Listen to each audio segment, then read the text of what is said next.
Yeah, so growing up, did you have were you part of big social groups or small groups? I used to flit around different groups, but I never felt truly part of one group. I was very transient. I think it was coming from a defense mechanism of if I'm not really, really close to one person, then they'll never hurt me. Where do you feel the most free? Going downstairs with everyone and just talking and being me, and then everyone else just being them, and then we just create something, a conversation. Yeah. And it's just continuous. Yeah. What does it mean to do the right thing?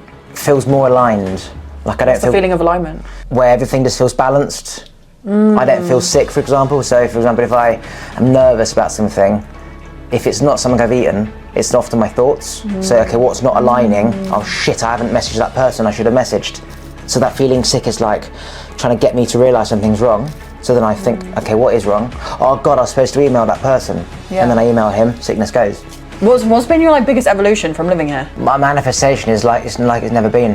When I was 21 and I came off the medication and meditated, I was manifesting so quick. I'd think of anybody and I'd get in my car and drive somewhere and they'd be there. I was following the download in real time, and then everything was just there. And so I understood this thing about when you get a thought, act on it right now. If you miss that thought, it's like missing the train. And so I just would act on every thought and see where I'd end up. And so from being here, it's raised my energy so much that I'm now so in tune to the same thoughts I had back then, and I'm manifesting so quick.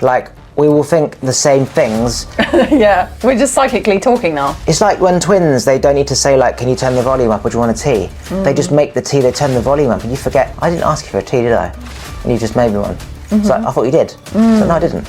It's magical. The thing as well is here is instant ask and receive. You'll ask a question immediately, you'll turn around and it will be given to you, whatever it is.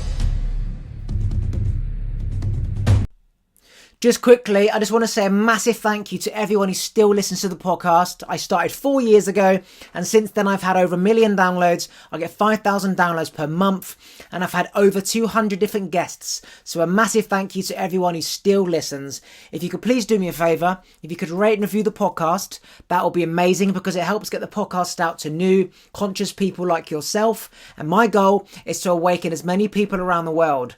You can also follow me on Instagram. It's YesKingOliver. Should you wish to see what I get up to on my day-to-day moments. Back to the episode. So yeah, continue the bit about the baby thing, because I saw it. The baby thing. And it was there was a shift. It was priestess, goddess. It's the whole point of everything in life is the balanced masculine. The woman could be in her feminine, which means she feels safe, which will mean closeness, which will mean to mating, which will mean to babies, which will mean to protecting and providing and bringing up and nurturing. It's a cycle of life. Whereas if the balance of the masculine and the feminine is off, you never get to the kid bit. It's almost there's a sequence of stuff that has to happen for the laws of the universe to do their thing. You know what? I have a really different perspective about this. I think because being queer and kind of feeling so disconnected from the divine feminine, divine masculine, what's the right word? Narrative in the conscious community, I felt very disconnected from it and felt really hard to understand it fully because I was in so much complete duality within myself and in a real love affair with both sides of myself. And the idea also of the new paradigm is that we're bringing spirits into this world. It's a very androgynous process. I feel there's just a creation of new beings and new spirits into this dimension, where the process of that is without gender, without duality. We're moving away from duality into oneness.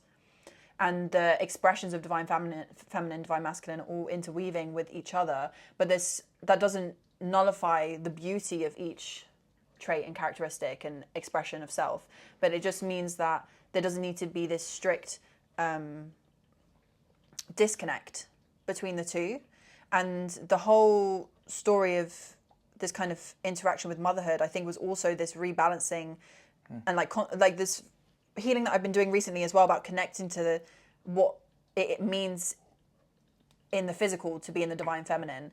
Because again, I've always felt very disconnected from that. Like even when we were at the festival and you asked me, because they were doing the Beltane, like putting up the maypole ceremony, and they had all the May Queens. Yeah, they had all the May Queens, and they were dressed in like white dresses and flowers in their hair. And Oliver asked me, like, when you look at them, do you see yourself in them? And I said no. And there's always been like this disconnect to being like fully in that very flowy divine feminine expression. And like when I think of motherhood, I think of it as this really like grounded, powerful, strong, compassionate, empathetic, soft expression of just like a new type of being. It doesn't feel in either duality for me. But then this is like a very nuanced topic, because there's also elements of like just the confines of language and the confines of the physical dimension that mean that we have to break things into categories and definitions so that we can understand them better, or we can explain ourselves better. But I really am very much in this state of flow and oneness and just complete energy and light. Yeah, it's like you'll get to the place where you need to when you get there, when it's right. So all this, like, we have kids or not, well, you won't know until you just keep living now, because things will unfold. You didn't plan there to be a baby there, you know what I mean? If the baby was a nightmare and it was shouting and screaming, fuck this, I don't want more kids. But this baby was so connected, so deep, so grounded. His nervous system was just so relaxed. He felt so safe. The parents were cooking, and she was with strangers, but she felt safe. And it was like a different upbringing to me. For me, Mum would be like, come here, get down there, you can't do that. And I'm like, why?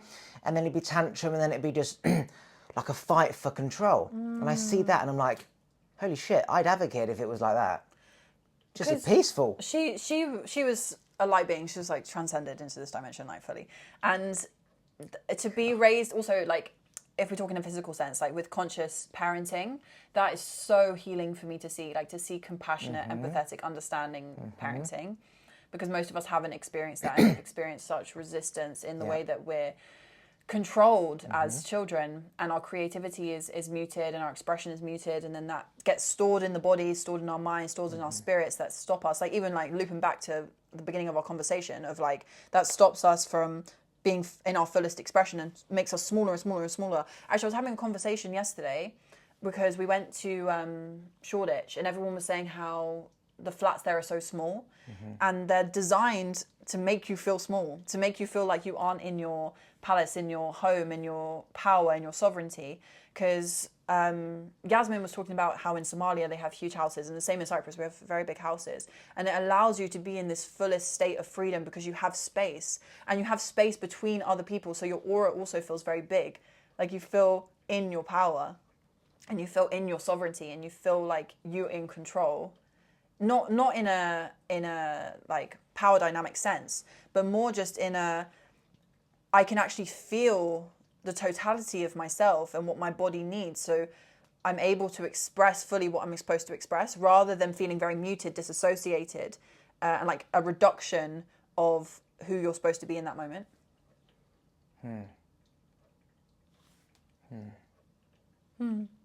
It was like, you know, years ago when we had like big families with like loads of siblings, like our grandparents might have had like 10 siblings because there's like no contraception, so it's just whenever nookie happened, and another one, right?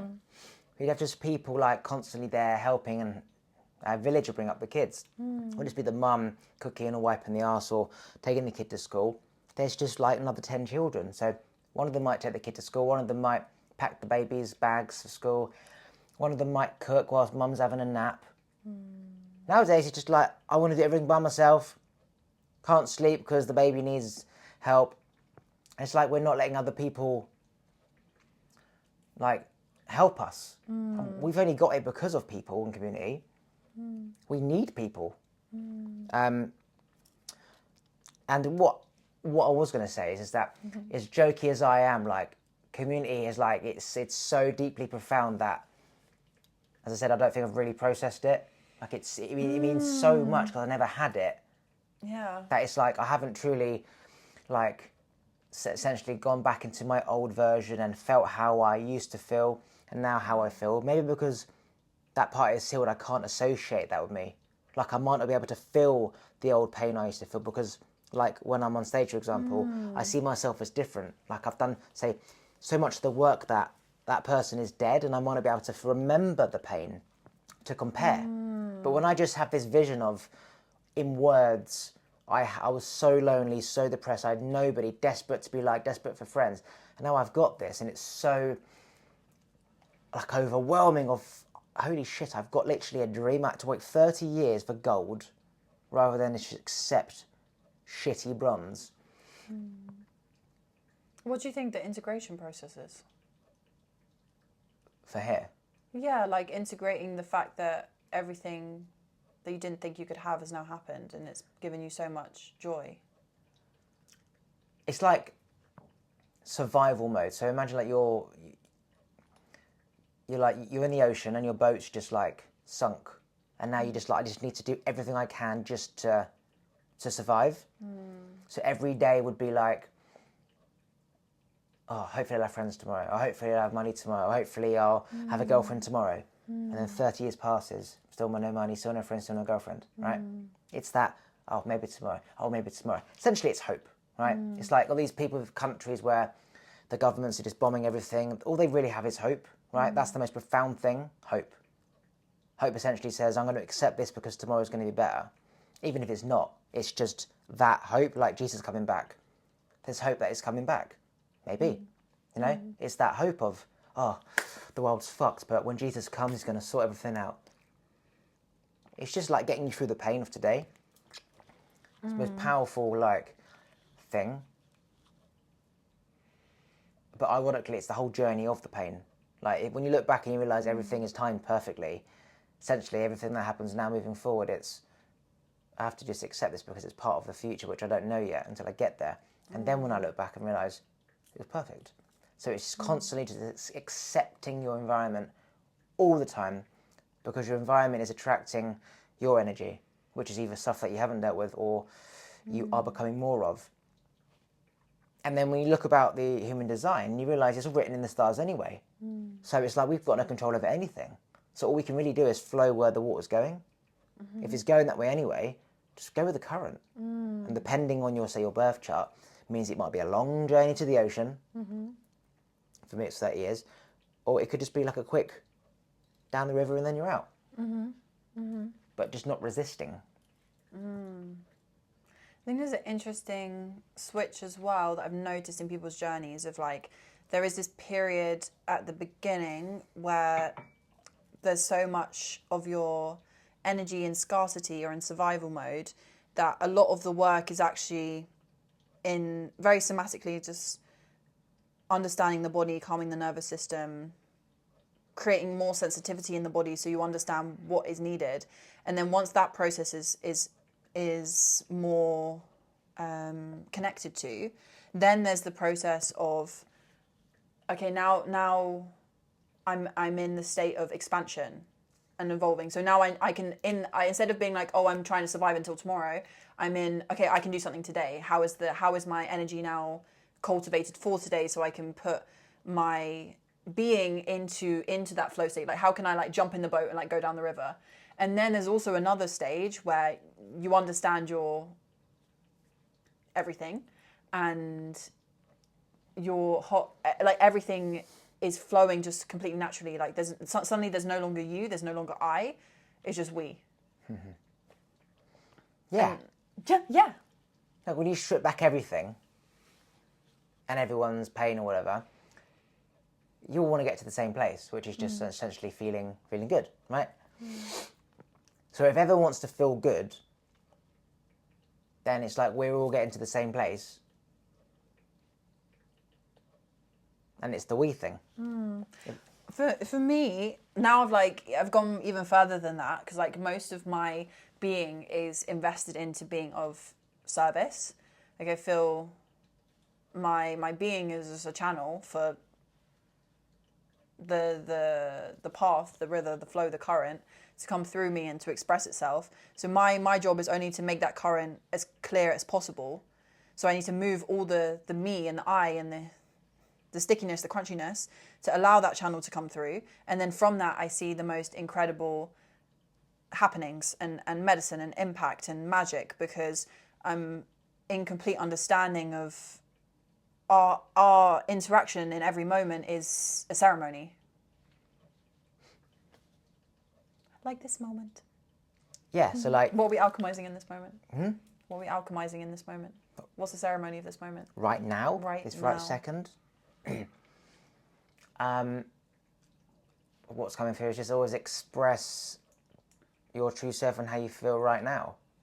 Like this conversation is from just simply being open and raw, as if no one is listening, which is the whole point of all this. Is we're all the same, so why don't we just show the world that what we're saying, you're thinking also, give you the space to, or the inspiration to also speak your truth to friends, to yourself, to whatever, and that things happen when you are raw and you just speak your thoughts. Like, there's no thinking about what we're going to say. There's no editing. It's just real time, and it's out. And then how everything has evolved from just simply saying what comes to our heads. And you unfold all this stuff, and you have these conversations that would never have happened because they led from the last thing, which led from the last thing, which is, say if it was scripted, it doesn't exist. So just always honouring your truth and speaking your truth and facing whatever comes from that, and learning, okay, have they got a valid point? Shall I say or do that again? Or is it just I'm triggering that person because they haven't done the work based on what I've just said? So one's nothing to do with me, and one, I can actually become a better human being. So I want to become a better human being. So I want to know that, and that only came up because we were just rawly talking now. And I'm just becoming aware of what comes up for you. Like for me in this moment, I'm still, even though like me and you, like we very easily like go very deep into conversation, there's like elements of this conversation that are still like, I feel resistance in me, because as soon as you put a camera on, there is a thought pattern in my brain that's like, oh, this needs to show up in a certain way, I need to say a certain thing because then it's going to lead to this thing, this opportunity, this person that's going to be impacted by my work. I need to express myself in the way that feels most aligned in this moment. I need to, you know, there's a lot of I need to, I should be.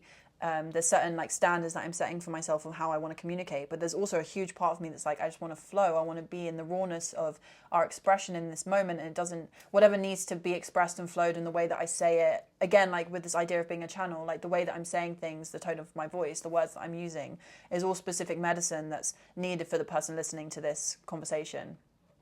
And it's not, I can't really, there's not so much I can do to control that in this moment, as much as like there's such a breadth and knowledge and wisdom that I hold of so many different aspects of consciousness and spirituality and being and humanness. Like everything that's just coming through in this moment is, I have to trust that that is the way that it's being communicated for you listening. And that's also how it's beautiful to approach life, of like, you don't need to put so much judgment in how you're showing up in each moment, just trusting that the way that you are showing up is for a specific activation for the people that are around you, and then that will lead to more and more ripples of what's supposed to be created.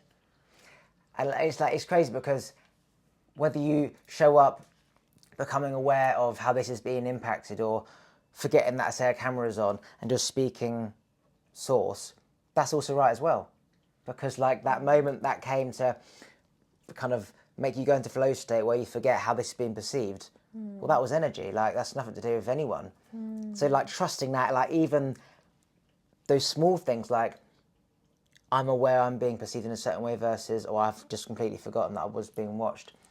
It's all perfectly aligned. Like I've truly accepted that everything is essentially controlled by energy, based on like what people are thinking across the world, what people are thinking downstairs, what my parents are thinking. Yeah. We're in this box of like energy. We've got no control over it.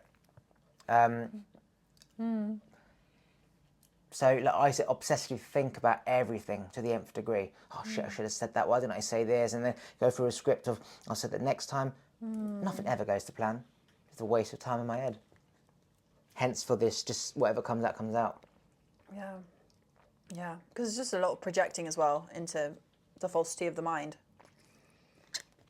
When you're trying to like recreate what happened, you can't recreate. No. And the beauty of like just being now is like the planets, whatever they're doing up there now, is affecting like the energy here now. Which means everything will always be different all the time. Because it's always changing. So it's like, well, why don't we just tap into that? And like, we'll never get this moment back. It's just a moment of what's supposed to be in this moment. Even last night when we were doing the musical theatre thing, because we've done that before, and the energy of the time we did it before was so different to how we did it this time. It's like you can't try and repeat the experience. You have to allow it to be the new evolution of itself. Yeah, I told you that last night was like one of the best nights of my life. Maybe because of the mushrooms enhanced the feeling, but Yeah. it was just like so embodied. Even though there was like 8 people there, and they were just sort of just like another Tuesday, I was literally in this bubble of like another world, like a mixture of on stage, on show, but actually forgetting that there's people there and going in. Like truly like the essence of not giving a fuck. And then you realise this is just a feeling. And I've created this by myself, regardless of who's there. And then it's remembering how to create that feeling all the time, whenever you want it, without needing a thing, substance, or somebody, or approval, or praise, or somebody witnessing it. And what just came up is that when I used to play squash, by believing somebody was watching me, my performance would excel by 2-3. If you were watching me, same. If I knew that you weren't, I wouldn't be as good. So I would be able to convince myself that someone's watching me, which would make me think, okay, I'm on show, so now I have to play better. I created that within. There was no one there. And so the mushroom trip on the stage is essentially reminding me, and anyone can also do the same, is that they're just like permission slips to show up, but you create it within.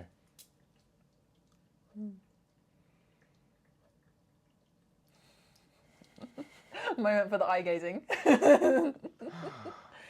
Everything is you. So any resistance you're putting in the way is from your own internal dialogue.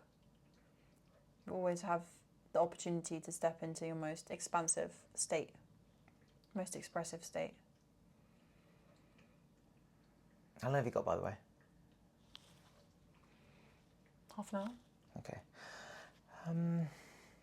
Should we completely change? Should we go completely new topic? Yeah.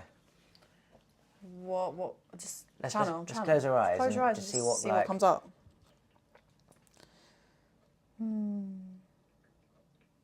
It'd be funny if we came up with the same thing. Should we try and come up with the same thing? Okay.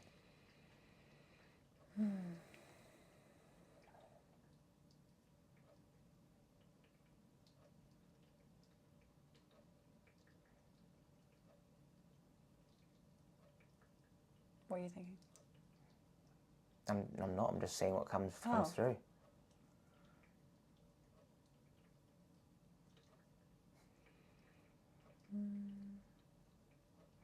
Got to a point that I'm so at peace within myself from having such a chaotic brain. It's hard to activate thoughts. There's just nothing's coming through. Like when that was the mushrooms, you said, what was I thinking? I'm like, nothing. Nothing. That's so peaceful.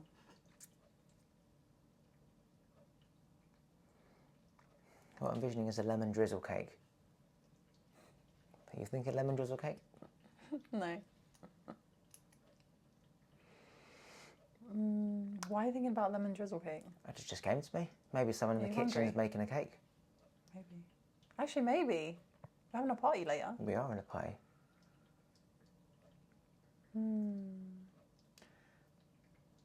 There's so many. I've there's so many like threads that I can see of the conversation, like the where it can unravel, like the type of things that we can talk about.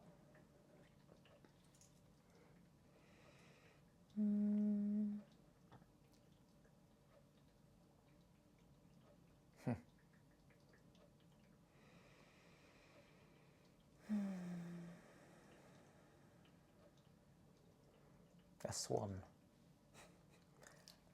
The beauty of a swan. I was about to say the spirit of animals. Well, there we are. I suppose it's the same, isn't There it?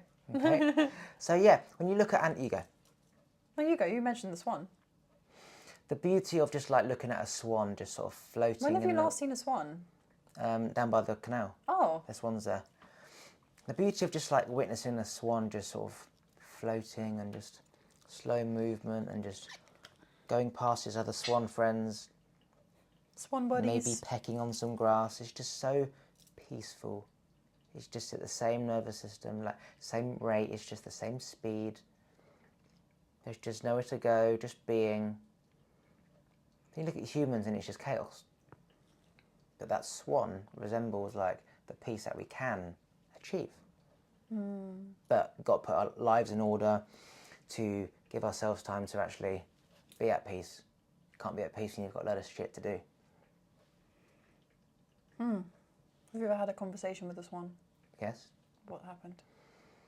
And will it bit me? No, like I used to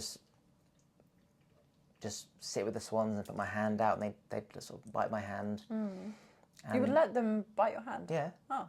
Does it not hurt? No. Oh. And they'd bite my feet. Just nibbling your limbs? Yeah. And I'd get bread and put it in my mouth and then they would take it from me. It was a very intimate relationship you had with the swans. And the ducks and the geese. Oh, wow. Yeah. I'll show you sometime. All poultry? Not chickens, because, you know, they're vicious. Are They're they? ancestors of dinosaurs. That's pretty cool, though. Yeah. So yeah, animals. Animals. What was your download about the animals? It wasn't so much a download. Maybe it's just bringing into the conversation the aliveness of everything and being able to connect to the spirit of different things like trees and animals, and like I was saying earlier with the moon and the sun, and feeling like what are those conversations that you've had with different spirits and how they can nourish you. Have you ever done that before? Like with a plant, for example, like with this plant behind you. Have I had a conversation with it? Well, often I look at it and I see it like a child, and I think, well, if I can't look after this plant, how am I going to look after a kid? So first stage is like make sure the plant's got its basic needs: sunlight, water, whatever. Then you've got to sort of take care of it, you know, cut all the dead leaves. And then a new one grows. But yeah, I often see like plants as an extension of me. Like it's just like another version of me.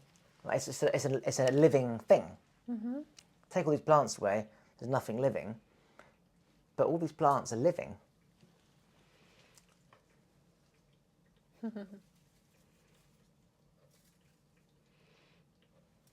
I love how the ripple of like moving this leaf and then the sound like through the other, like if you, the way that it's like brushing.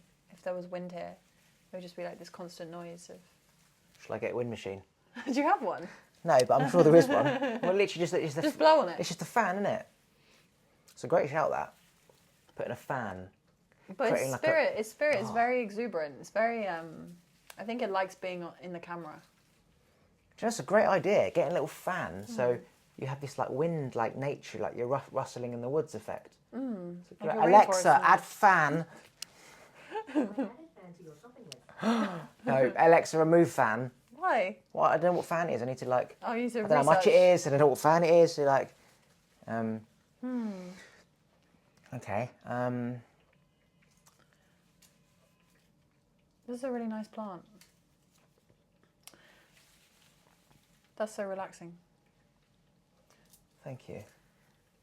I'm surprised you haven't got grounding shoes yet. Do you have some? I've got grounding bed sheet. Oh yeah, you have. Oh yeah, how's that working? Well, I have the best night's sleep. I don't know whether it's anything to do with that, but grounding shoes. No, I do. We should be sitting on the grounding sheet. I mean, that's a little bit like a dinner table, like a cloth. Yeah, we could put it over the chairs. We could have put it over the chairs. No, I've got grounding flip-flops. Do you? Yeah. Let's see. Okay.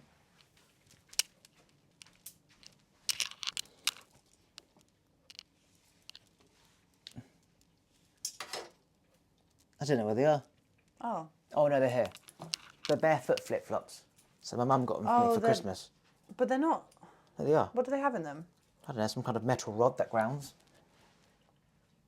Oh, it's cold. These are actual grounding ones, so obviously it connects to the.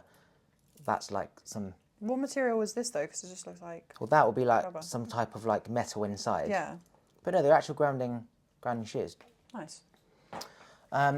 Okay, anything you want to talk about before we wrap? What else is beautiful to talk about? You know, it's challenging in these moments to be like, oh, what should we talk about? Because there's just so many different things that could happen, and there's so much like beauty that we could explore, and like so many different avenues to like express ourselves. What about the other thing that was coming up as well was like how, you know, the handstand thing you do? Oh yeah. And like, that's so fresh. Yeah. How quickly you learned how to do that with your body? Yeah, so obviously I couldn't do it, say 5 months ago. I couldn't do it. I couldn't even get my back just up the ground. And I would do it. But what he's doing is basically going from planche into handstand. Yeah. Not planche, tuck planche into handstand. Yeah, so, you know, for literally 3 weeks, every day in the gym, I would do my stretch routine. And I would attempt to do that, say 10, 15 times. Each time I'd get a little bit further. And all of a sudden, I managed to get up. And then I'd be exhausted, because I've been doing like it 15 times. And then I wouldn't quite do it. And then the next time I come, I'd be charged. My body would remember that motion, and I would do it. And I just keep doing it and doing it and doing it and doing it and doing it until I could just keep doing it. There we go. But the power of repetition. And the body remembers. And belief. Yeah, your body remembers. With a lot of those things, the muscle memory is very strong. So you just practice it a tiny bit every day, and then your body can do it. Like piano. Your body is very clever. Yeah. Like, you could learn piano by trying to learn a song, and then you wake up the next day, and then you just know. And then you learn the next bit. And then when you think you can't get anywhere, that's your brain like, right, that's it, we're done for today. Like, nervous neuron capacity is overloaded. You sleep. The next day, wake up. Boom. Just like the gym. The rest days are important. I'm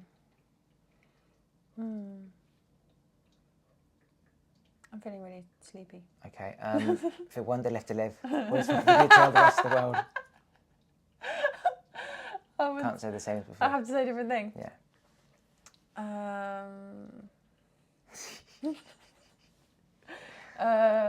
Should I do my activism? Be vegan.